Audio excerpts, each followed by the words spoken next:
Pastor Ron, and I want to welcome you to this Wednesday broadcast on July 15th. Our scripture today comes from the Gospel of Matthew, chapter 26, verses 48 through 52.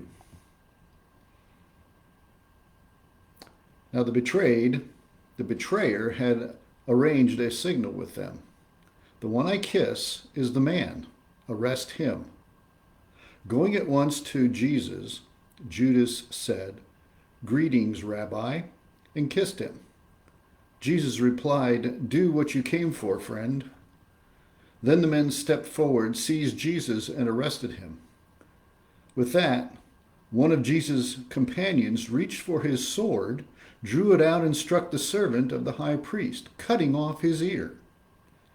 "Put your sword back in its place," Jesus said to him, "for all who draw the sword will die by the sword."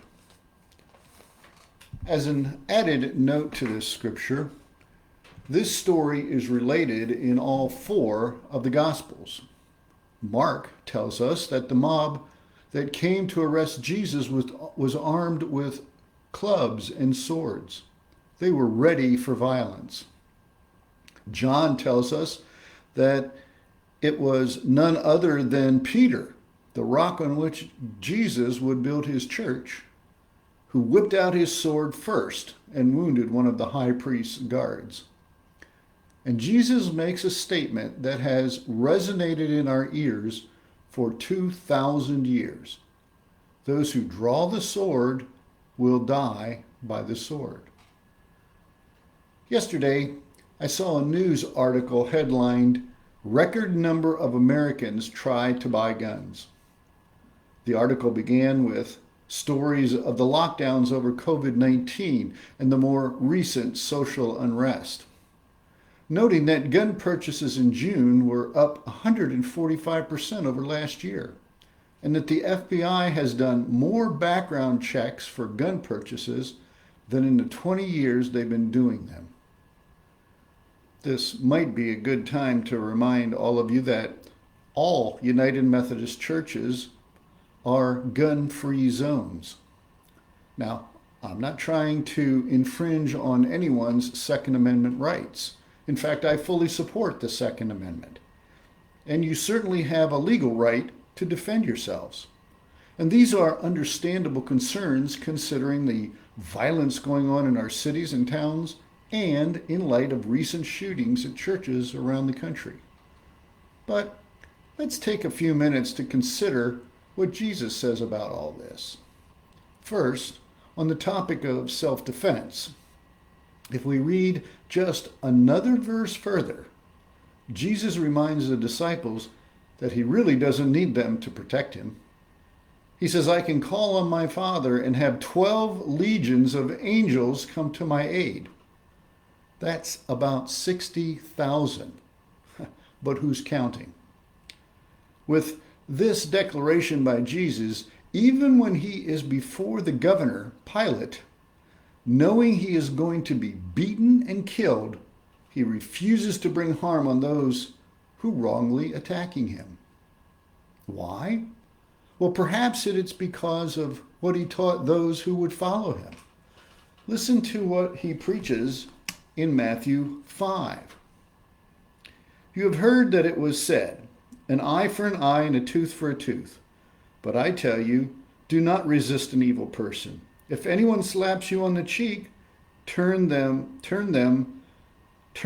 them the other cheek also. You have heard that it was said, 'Love your neighbor and hate your enemy.' But I tell you, love your enemies and pray for those that persecute you, that you may be children of your Father in heaven." As the saying goes, practice what you preach. And that's exactly what Jesus did and what he calls his followers, we Christians, to do. Another practical point I'd like for you to consider today. I have had both military and law enforcement training. Fortunately, I've never had to shoot anyone, but I've been in some pretty tense situations where someone could have been shot, including me. I know many of you are probably excellent marksmen when shooting at a paper target, but friends, even professionals who are police officers and soldiers will tell you that using firearms in a hostile situation is an unnerving and scary situation. It's why idiot politicians say policemen should shoot people in the leg to stop them. They've simply been watching too many cowboy movies. Even those who've been trained for such encounters find it difficult. Now, no one wants to be the cause of an innocent person, like a child, being hurt or killed. We do live in a scary and unpredictable world. It has always been that way, and it always will. But listen to Paul's words to Timothy. God has not given us a spirit of fear, but of power and of love and of sound mind. Remember the Cuban Missile Crisis?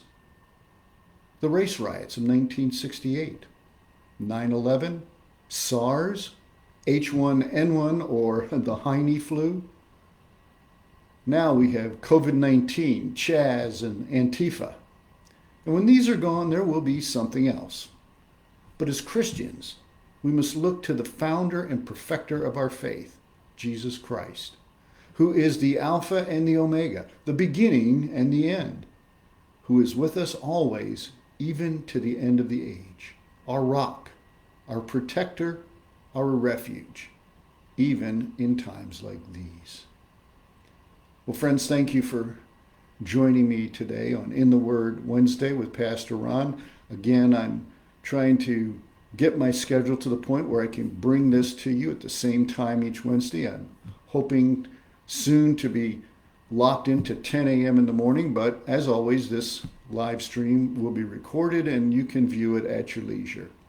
Until next time, I'm Pastor Ron Bupp here at Heritage United Methodist Church in Waverly, Iowa, saying, may God bless you and keep you and your family safe and healthy. Goodbye for now.